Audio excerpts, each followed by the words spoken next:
environment. Give us some takeaways from yesterday. I am wonderful, Kai. I am in the lovely Palm Springs, actually in Indio, if you might be able to see over my shoulder, going to the Indian Wells tennis tournament today. But I will be watching ball on my phone. Don't worry, especially our Mizzou Tigers at noon Pacific. Big takeaway from yesterday.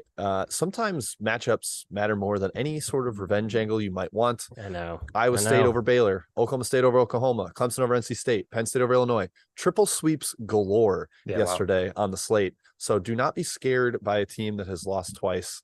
I think the matchup just matters a little bit more, Matt. That was my big takeaway.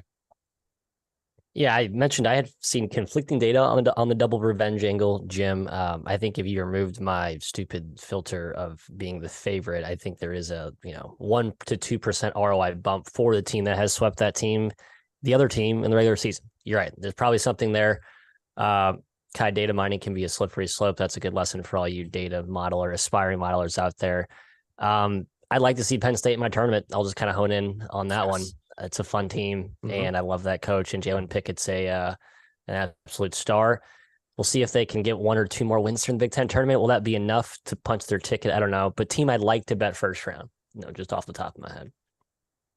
Yeah, I think Penn State's looking pretty good as of now, especially with the Wisconsin, Michigan. Safe? Yeah, sure. I would say they're in there as of now. But my takeaways, I also noticed the Iowa State owning Baylor, Clemson owning NC State phenomenon.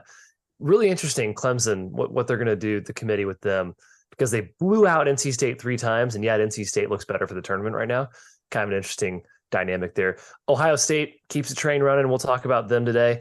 Also, the favored lower seeds advanced. Arkansas, TCU, favored despite being the lower seed in their tournaments. They won pretty easily. They march on. We'll talk about them as well today. We'll get to it. But I'm excited that maybe the Kobe King narrative is going to work for me. Apparently, yeah. They didn't look like they cared too much about the outside distractions yesterday. Let's get going here. UConn Marquette is where we're starting. A Big East battle. UConn, Matthew, favored by 3.5 points. In my opinion, they're about the scariest team in the country right now, but Shaka Smart as a dog, profitable. Your thoughts on this game? Slight lean toward UConn. We talked about this last night on Sirius XM Radio, Fantasy Sports Radio, channel 87. Stop by. You'll hear Kai. You believe you're on the airwaves tonight. Just a quick plug with Troy Mocker. I like Connecticut here, Mr. McKeon. They continue to play more and more consistently like the team we saw during the November MTE surge, getting great guard play. And on the other side, Marquette, I believe they're 2-6 in their last 8 against the spread, Jim. I think we've accepted they're really, really good, but they're priced at an all-time high. Just like trying to buy a house. I mean, it's a house you love. We love this house, but I'm not going to pay $1.5 million when I could have paid 1.3 for it 2 weeks ago, and I'm probably can pay 1.3 for it if I wait 2 more weeks. That is an indicator of a sell. I like the Huskies here, Jimbo. Let's get more Zillow analogies from Matthew Cox here. Real estate themed show for me today. Yeah. Maddie Redfin over here. I kind of lean UConn here too. You'll sense a theme on this outline is split season series. It's pretty much like the first 6 matchups we have going on. But the one UConn won, they dominated, and Marquette kind of skated by at home. UConn took him to task inside, Kai. That's what they've been doing lately, just dominating the paint. Yesterday, they had weird guard rotation. They started Diarra. There were some whispers. I received a DM from a UConn fan that maybe there's some turmoil going on with their backcourt and attending class, but they ended up playing mostly a regular rotation, got up huge, kind of let Providence back in it because that's what Providence does. They just don't go away as an underdog. But Kai, I think UConn is probably my lean here just because of how much they will dominate the paint. Marquette just lacks the size and the defensive rebounding to handle this team. Yeah, you mentioned that second game. UConn was up by 25. They pretty much boat raced Marquette. 58% of their misses they grabbed against Marquette. That's pretty much just a domination. Also, they were hot from deep. You can't beat this team if they're hitting shots. You cannot beat them if they're hitting threes. They're too tough. They're too big. Turnovers were an issue, though. Marquette's press can bother anybody, can definitely bother UConn. I do think this one stays close just because of the tournament environment here. And I do trust Shaka Smart as a dog, kind of scrapping and keeping it close. But I do think UConn moves on in this game. Next one, Arkansas, Texas A&M in the SEC. A&M favored by just 1 point, despite their differences in the standings here. Jim, Arkansas, just one of 3 teams to beat A&M in conference play this season, and they haven't really played them yet with Nick Smith full go. Your thoughts? Yeah, the Arkansas lineup shift yesterday was interesting. They started Kamani Johnson and then went smaller outside of that to not really play. One of the Mitchell twins and Jalen Graham barely got in there. I think that makes them an over team, rather efficient outing yesterday between them and Auburn. So leaning towards the over, but this is a weird matchup because Texas A&M is all about forcing threes. We know Arkansas cannot shoot at all. Can Arkansas stay out of foul trouble because A&M lives going downhill, trying to get to the rim? I don't know, Matt. It's kind of an odd matchup with that switch that Arkansas did in lineups. I'm curious if Musselman sticks solely to that or if he brings back some of the more jumbo lineups because it makes sense in this matchup. So with that, I'm not totally certain where I lean here, but man, Smith had that game winner yesterday. He looks good. Just a different Arkansas team with him out there. Yeah, I mean, just a game changer. At the very least, he provides another solid shot-making guard for a perimeter corpse that's been kind of depleted all year. So, I mean, corpse. It's been sort of both. Yeah. Until Nick Smith came back, he was kind of a corpse. I still like A&M. It's you look at the SEC here. Alabama took some money, team with rest advantage against Mississippi State. Mizzou, Tennessee, we'll get to them in a second. Your alma mater, actually some money the other way coming in on the favorite there. A&M did not take money. I thought they would. Just in this rest spot, we saw teams in this favorite rest advantage spot take money consistently yesterday. Given how well A&M's playing, maybe the market just really loves this Arkansas team. They bet the crap out of them yesterday. They were right until the late surge. Maybe they're onto something kind that I don't see, but I do lean A&M. Maybe I'm a sucker for doing so. I think Arkansas wins this game, guys. That's where I stand. Concerns free throw shooting. It's really tough to beat this Aggies team because they lead the SEC in free throw attempt rate and they lead the SEC in free throw percentage. They get to the line, they make free throws. In Arkansas, they foul a ton. A&M 46 free throws in 2 games against Arkansas. Bit of a concern. Talent-wise, though, Arkansas, I think, still has the edge. Again, a dangerous team to win the SEC tournament, in my opinion, with Nick Smith back in the fold. I lean towards the Hogs here at +1. Next one here is a Big 12 matchup, Iowa State and Kansas. Iowa State owned Baylor once again. Kansas is favored by 4.5. Matt, they look just fine without Bill Self on the sidelines. He's obviously out for this game as well. They crushed West Virginia. Iowa State, though, now 2-0 without Caleb Grill, but both wins were against Baylor. Your thoughts? Yeah, 2-0 against the spread against Kansas this year. Probably should have won at Fog Allen. Did win handily in Ames. I think they have some matchup angles in this one. We talked about how they could be a sleepy dark horse candidate in this tournament because the defense is such a solid foundation, and they do have some streaky shot makers, although without Grill, that does gut them of one of their, a few guys that can, lift the ceiling off that offense, which sometimes get stuck in the mud. Jim, value-wise, money here a little bit on Kansas up to 4.5. If it touches 5, if I get the clones on a neutral at 5, I might be inclined to hop in. Yeah, it's not like you're fighting a bad matchup if you take the clones there. They've been pretty solid here. They've got a major advantage in the paint. Kansas defense looked really good yesterday, though. I was impressed the way they kind of shut down West Virginia. They fly around. They've got a lot of length. They don't have a ton of physicality inside, but Adams does a pretty good job. And Uday looked really good yesterday. I saw him in a couple switches, and he stuck with some quicker guys. I thought that was really impressive. I'm with Matt on the price, though. I just kind of lean more towards Iowa State. Both crowds will be fantastic. It's like Ames South versus Kansas migrating over to KC. East, so it's going to be plenty of fans in the house for this one. I lean towards Iowa State, Kai, but I don't have a super strong edge on this one. Yeah, and quick note on the interim coach right now for KU, Norm Roberts. He's been there for over a decade. Yeah, forever. At KU. So it's not like a new coach is taking over for Kansas right now. He also was coach of St. John's for a while. He didn't do very well at St. John's, but he's been around for a decade at KU. I don't think there's I don't think it's worth anything to the line that Bill Self being out. Obviously fantastic coach, but I think Roberts keeps the ship afloat there. Yeah, Iowa State's just hard to beat in a neutral tournament setting because of their defense, their hustle, their tenacity. KU can get a little finesse at times, in my opinion. They need to really show who the more talented team is in this game. That is them. There's no real answer for Jalen Wilson, but Otzelberger always shows that funky 1-3-1. They'll try to slow down the Kansas Jayhawks here. I lean Iowa State on the number. I think KU advances. Next game, Duke, Miami, Florida. The Dukies are favored by 2.5 points here. They look great recently. Jim, they've won 7 straight, 10 of the last 12. Your thoughts? Yeah, I'll alley the oop for Matthew here. I like Duke. This version of the team looks so awesome. They obliterated Pitt's defense yesterday, just scored anytime they wanted to from basically wherever they wanted to. I guess minor question on Flip's ankle, with a day of rest, or not rest, but like 24 hours, maybe there's some swelling. I know they taped it up big time yesterday. Early in that game, he ended up seeming totally fine. We'll see how that ages one day later. But Matt, the one loss to Miami was that 48 hours after beating Carolina, and they had to travel, like really weird spot. I'm not putting a ton of stock in that one. And they did split. Duke did beat them at home. I just think Duke's better right now. And Miami letting Wake back in that game yesterday was not awesome. So yeah, it's big Duke lean for me here, Matthias.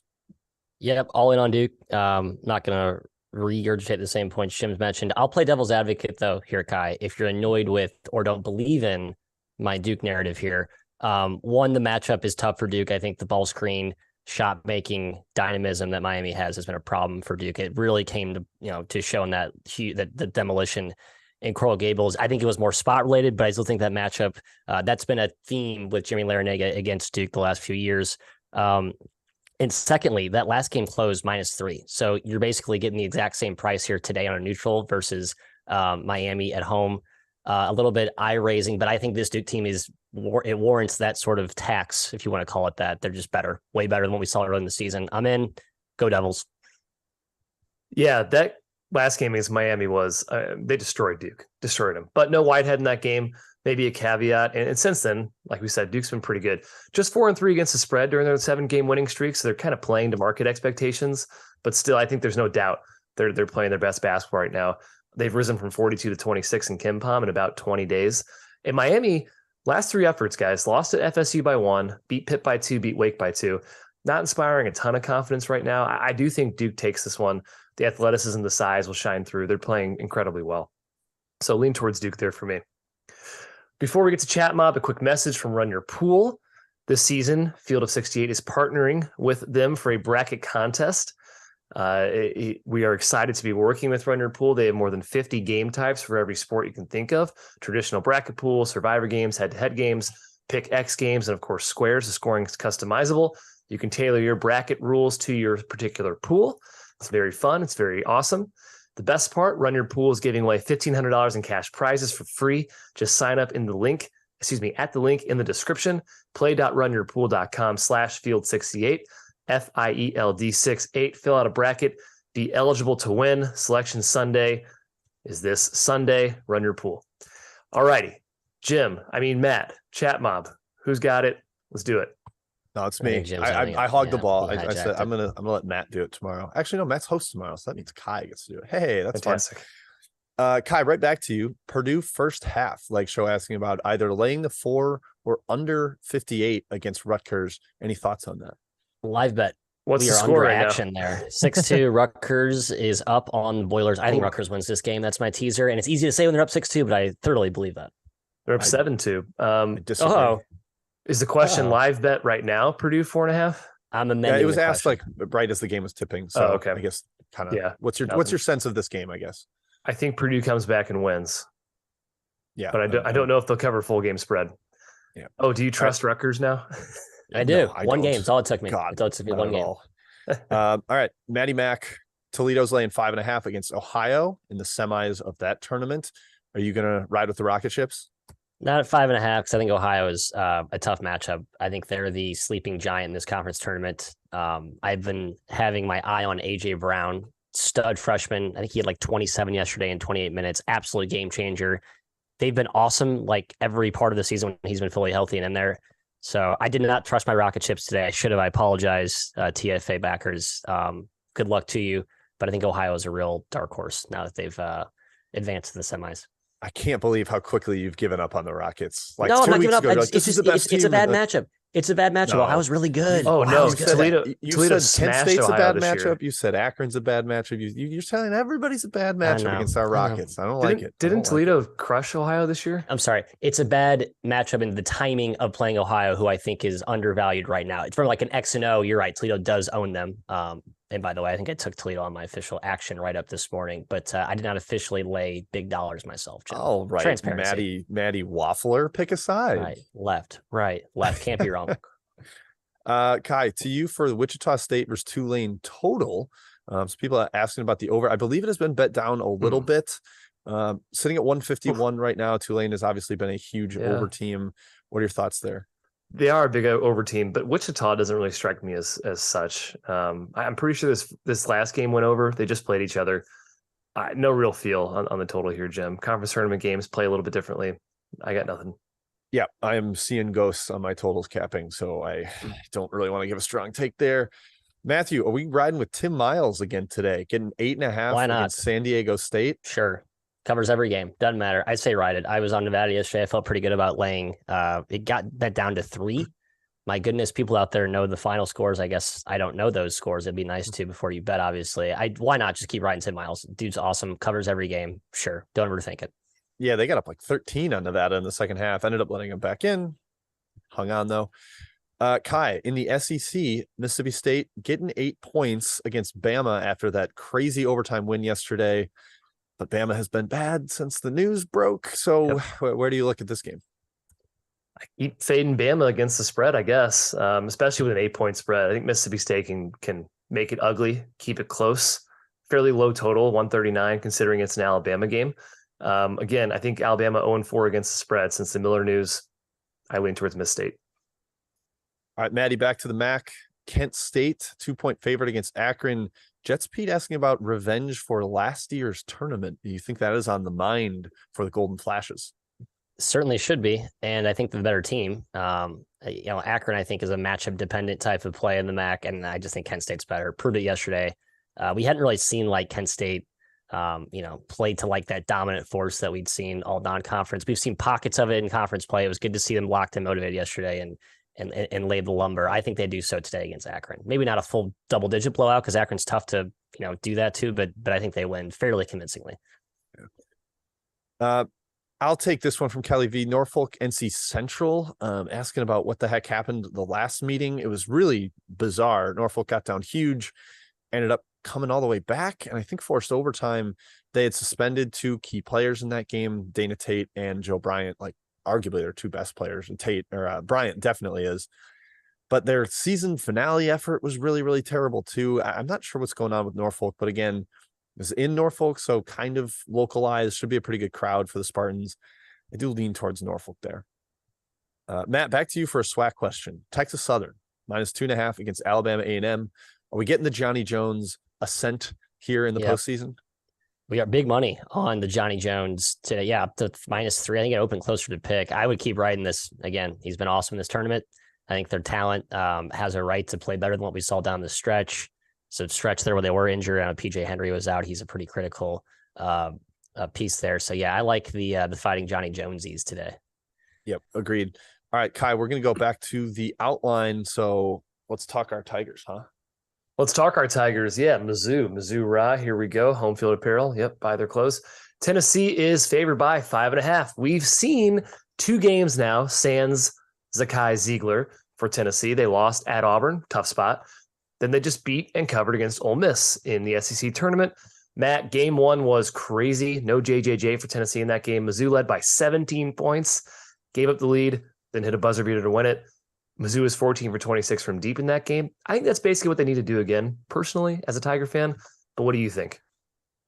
Yeah, no JJJ. Well, he is back, had 20 points yesterday, 7 boards, 2 dimes. He's been really good since he's come back, and I think he's a huge difference maker. I'm on Tennessee. In fact, it's my best bet. I got it -5 full game. I'm going to endorse -3 first half. I think Tennessee comes out angry after getting down big to Mizzou in that last meeting, and just a continuation of that momentum they had yesterday. I thought they actually played really well against Ole Miss. I know everyone thinks Ole Miss is basically the walking zombies right now, but still very impressive. They know who they are without Ziegler. I think that identity makes sense to me. They're healthy. Sorry, Mizzou fans. I just think come out a little bit flat, sluggish, and the Vols prevail by 3 in the first half. Matt, I know you said there was money coming for the Vols here. I did see it open 6 at Circa, got back down to 5 rather quickly. So there was some Mizzou love early, and then I think starting to get Tennessee pulling it back up a little bit. Yeah, I just fear Mizzou in the paint here. Like Tennessee can really own them inside, and without Ziegler, they're playing even bigger. That concerns me. Like Kai said, you need to make a ton of shots here if you're Mizzou at a relatively high rate. I don't know. Tennessee's got the advantage of having played in the arena already. So that's kind of dicey too. I'm not willing to lay this many points, Kai. I do think Mizzou is feisty, so I'm not going to recommend Tennessee, but the matchup is worrisome given how physical they are in the paint. It's very worrisome. However, I do lean our Tigers at 5.5. I think Ziegler is very important, especially against Mizzou. Mizzou's not a great defense, but they can bother teams with pressure, and that's one less ball handler for Tennessee. Maybe Gates throws some weird zones at them, makes them a little bit uncomfortable. And of course, again, like I said, hit shots. By the way, Tennessee hit 12 threes against Mizzou in the first game. It's not like they were cold. It was a high shooting game on both ends. Lean Mizzou. Don't think we're going to win, but hey, I hope we do. Good luck to Matt's best bet, of course. He can get first half. Mizzou can come back and win the game. All righty. TCU and Texas. Huge Big 12 matchup here. Texas favored by 2.5. There is news, Jim, that Timmy Allen is not playing today for Texas. In fact, I should probably check this spread again. I would be surprised if it was still 2.5. It is still 2.5. It is still 2.5. He missed yesterday, so I think people were expecting him to be out. Oh, did he miss yesterday? Oh, I didn't realize that. That's poor prep by me. Didn't matter. Jim, does it matter today? I think Texas rocks, crazy talented, but of course TCU pretty much dominated K-State yesterday. Yeah, and TCU has been like sort of dominant in both matchups. Like they got up double digits both times against Texas, and then Allen, without him, that's a real missing piece. TCU has just an army of 6'7" forwards that you can hurl at the rim, and Allen's the guy that can help kind of fight back against that, resist that. The on-off numbers for him are like negligible. They're the same team whether he plays or not. I was surprised by that looking at it. But I kind of like TCU here. Just the fact that we saw them play with a lot of energy yesterday. It wasn't some sort of checked out mentally type of squad. I like me some Horned Frogs, Matthias. This was close to a best bet for me. I like Texas. I feel like I'm just trying to follow the wagging tail, and I never can quite catch with Texas. So I've been flip-floppy. I'm sort of back in now. Reasons being the guards look really solid and consistent. I thought they were a little too erratic earlier in the year.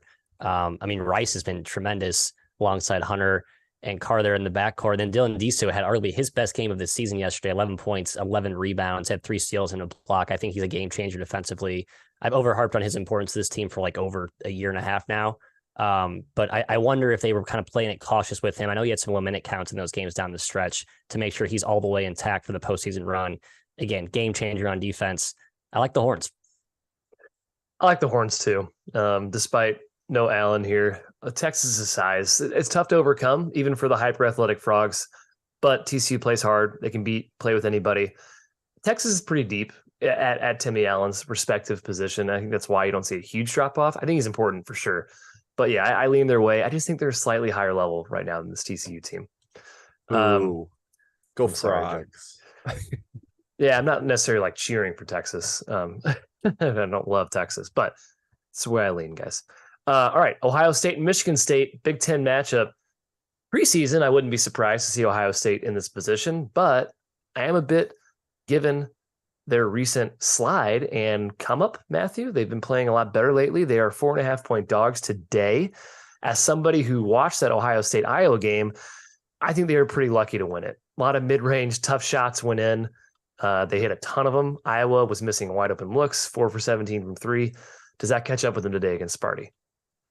I kind of think it keeps rolling. I really do. I think they win, actually. I know Michigan State's been solid, deceptively solid, the team that's no one's really talking about, flying under the radar. But I just like the way this Ohio State team's playing. Holtman seems so much more at ease and just pleasantly content in his post-game interview, I guess. And it just kind of, I think, is emblematic of this team has really turned a page since they kind of reshuffled some stuff there. And I think the freshmen are really playing free and open. You got Isaac Likely as kind of that token veteran piece, doing a lot of stuff on the defensive end. I like this team. It's a new version of the team we saw lose, 8 in a row, 9 in a row in Big Ten. I think they win today. Yeah, this is another potential triple sweep here. Michigan State crushed them on Super Bowl Sunday, like just kind of embarrassed them. And then there was at least a more competitive effort towards the end of the year from Ohio State. They competed. Matt, you mentioned the freshman Bryce Sensabaugh got banged up late yesterday, was not on the floor for some of the crunch time stuff. His status, definitely a question mark today that I think is worth investigating. Big time offensive player, bad defender. So if he's out, maybe a potential under there, Kai. I think he's a big time over player. I believe Mr. Stuckey from Action Network tweeted that teams playing their third game in 3 days against the team playing its first game, it's like 77% against the spread. So that would be a big Ohio State angle. But given the potential Sensabaugh absence, I'm a little spooked, Kai. I'm going to sit this one out. Yeah, Sparty doesn't have an abundance of size to punish Ohio State when they go small ball and play essentially 5 guards. But I also think Michigan State is pretty well equipped to line up with those small ball lineups. I also just like how Sparty's been playing lately. I think they're just rock solid on both ends. And Jim mentioned it. Michigan State won by 19 and 8 this season against Ohio State. I think they have their number. Ohio State's defense is terrible. They are a sieve. Like I said, Iowa missed a lot of open shots yesterday, and Ohio State made a lot of tough ones. There's no issue scoring for Michigan State here. The number kind of leans me towards the Buckeyes. If Sensabaugh is not playing, it's a Michigan State bet for sure. But if he's in, I would lean towards Ohio State, maybe at 4.5. Next one here, Virginia and Clemson, ACC matchup here. Clemson, we mentioned, Jim, somehow maybe not in the dance despite their third place ACC finish and the triple sweep of NC State. These teams played once this year. Virginia won by 7, controlled the entire game. No Ben Vanderplas in this game for Virginia. Who do you like? And I kind of like Virginia. I like this version with Shedrick. They're more physical in the paint. He was a really stout defender against Baycott yesterday, made life difficult for him. They're playing more of Ryan Dunn, the freshman. He's been pretty good. Like the Vanderplas version, it got stale. Like they went to him in the starting lineup, I think sometime in January, and it eventually ran its course, and they were pretty bad down the stretch. But Reese Beekman was terrific yesterday. Virginia controlled this matchup late in the season. I think they only won by 7, but it was like Virginia's game. Yeah, it was up 10. Like this is Virginia's game the entire time. So Clemson got the great matchup yesterday with NC State. I don't think this one's as good for them with the way Virginia slows the game down, is a lot more physical, better defensively for sure than NC State is. So I lean towards UVA here, Matt, despite no BVP. I like Clemson again. I back them. I think it was the best bet for us on this show. A loser by the hook, 2 late free throws, pushed it to 7. I thought the game was, you're right, Virginia controlled most of the way. Clemson made kind of a late push. So some matchup concerns. However, I do like that that there's that stretchability that Hunter and Hunter Tyson and Hall bring to the mix, because you don't have Ben Vanderplas. You're going to play more Shedrick, who can be brought away from the rim. I think Tyson, he shot 11 threes in that first matchup. I think you'll see a lot of stretchy possessions where Tyson and Hall are knocking down shots. And not a great reason to bet Clemson here, because you're basically relying on shot making from those two bigs, but I think they can do it. I think that does prevent some matchup issues. And I still believe this Virginia team's not that good, even though I think Jim mentioned some good points about the potential revamping of this team with Shedrick over Vanderplas. Still, I like Clemson's that good either. That's fine. Yeah, I agree on Virginia. I'm not like super excited about them, but I like Clemson slightly. I'm a little bit curious about the line. Not that I wouldn't make it 3, but KenPom makes this 1, and we know Ben Vanderplas is out, and yet Virginia is -3. So it's kind of a strange dynamic, I think, from analytics versus reality plus injury. Strange. Maybe it's a lean because of the first matchup went the way it did. Clemson can definitely shoot. That's good against the pack line. I think Virginia's defense, though, aside from that, it's a pretty good matchup for them. I think it's tough for PJ Hall. I think they're pretty mobile overall, and tough for Tyson as well. I lean Virginia as well in this game. Nothing strong. All right, before Chat Mob Part 2, a message from our friends at Vaulted, VLTED. You guys ever get tired of trying to prove that you won an argument, that your takes weren't hot? They were right. Not just hot, they were actually right. I got an answer for your problems. Vaulted is a new sports prediction app that turns your opinions into facts. You can store all of your predictions and hot takes in your own vault now and forever. Challenge your friends, keep track of the results, and prove that you are, in fact, the smartest. Vaulted will be releasing more than 50 pools in the next 3 months. Download the app right now at the link below. Sign up for your 3-month free trial and store your predictions now and forever. That's VLTED, Vaulted. All right, chat mod part 2. Jim, go. Back to Matty Swaction. Grambling -5 versus Jackson State. Probably no Carty or Gordon again here, Matthew. And Grambling shot the lights out in the quarterfinals. I don't know if they do that again here. What do you think of this one?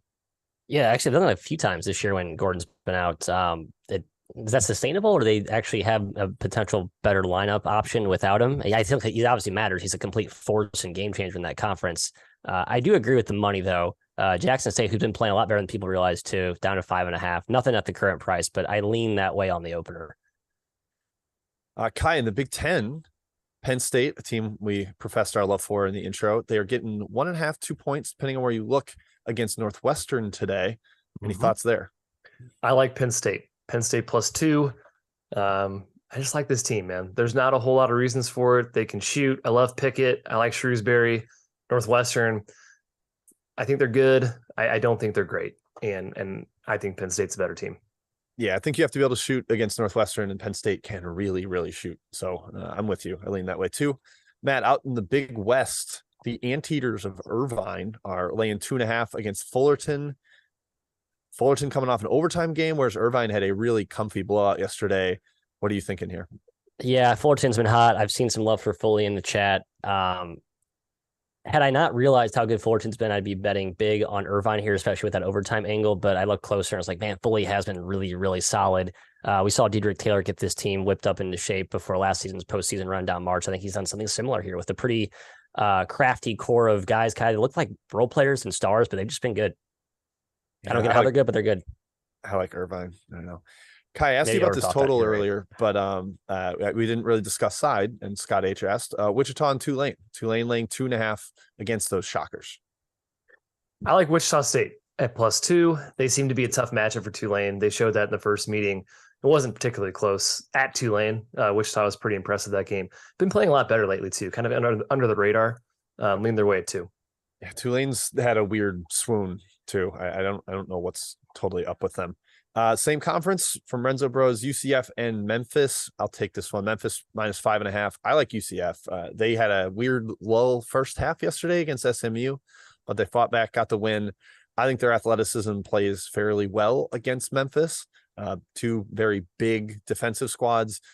Kendrick Davis, obviously the best player on the floor, but I think UCF can hang around, stay inside that 5.5, and possibly pull the upset. That was a future I liked before the tournament. Matt, to you for a Mountain West question from Matt Akers. Utah State -2 against Boise. Aggies still trying to make 100% sure that they're going to be in the tournament despite some fantastic computer numbers. Do you think they get it done here in the semis? Yeah, I do. They were my pick pre-conference. I'm going to stick with them here and just trust Ryan Odom. I think there's a little bit of some revenge from the Sam Merrill year. Remember the COVID season where they won on the crazy buzzer beater and then got it all stripped away. Maybe there's some residue left in. I guess the team's mostly different coach washed away at this point. Different coach too. That's right. That was last year, Craig Smith. Never mind. That's aside. I like Utah State here. Gray, you've got 2 questions. We're going to hit Marist St. Peter's and best bets coming up very shortly. Kai, the other question is in the WAC. Utah Valley laying 4 against Southern Utah. Big Beehive State battle here. Should be vicious. What do you think? I'm worried about my Wolverines here because the Thunderbirds are a very experienced team. They are very athletic. They snuck by Utah Tech yesterday, almost lost. But I still lean towards Utah Valley. I think they're the best team in the WAC. Even apologies to Sam Houston, but lean towards Utah Valley -4. Yeah, I kind of like both favorites in the WAC. They've got the extra day of rest, whether that matters or not, we'll see. All right, next up, we've got Leroy Flood's question about Cincinnati. Kai, they're -5 against Temple. Again, no Caleb Battle for this version of the Owls. He's away from the team. What do you think? Still seems a little high. And I don't want to touch Temple without Battle because it's all done. And they have some nice complementary pieces, but what really made this team good was that dynamic duo of Battle and Dunn. Without one of them, they're just kind of an ordinary squad. And Cincinnati is certainly good enough to win by 5. Just think the number's a touch high for me. I believe that is it for chat questions. So we can go to best bets, but only if the viewers hit that like button. Come on, hit that like button. Do it for us. The show will stop if you don't. Real quick thumbs up. Yeah. All right. My best bet is Oregon, the Ducks. Quack, quack, quack. Dana Altman, very good tournament coach. I was an idiot and faded that yesterday. Me too. Which Wazoo came all the way back, Matt, took 3-point lead and then didn't score for the final 3.5 minutes. That wasn't fun. But Dana Altman, 17-11 against the spread in the Pac-12 tournament. You throw in, he's also 15-6 in the NCAA tournament. He's very good postseason coach, tricky team to prepare for on short rest. Also, for a UCLA team that's shorthanded. No Clark. They played life and death with Colorado yesterday. That final score was not indicative of how that went. Yep. Amari Bailey had a great game, but I think against Oregon's length, size, and changing defenses, he might not have such a great one there. So yeah, I'm taking Oregon +6. That's my best bet. Matthias, you already gave yours, but you should recap it. Rocky Top, you'll always be home sweet home for me. First half specifically, -3 against the Mizzou Tigers. I apologize. I think it's just a met against the boys in the paint today at Bridgestone. Fair enough.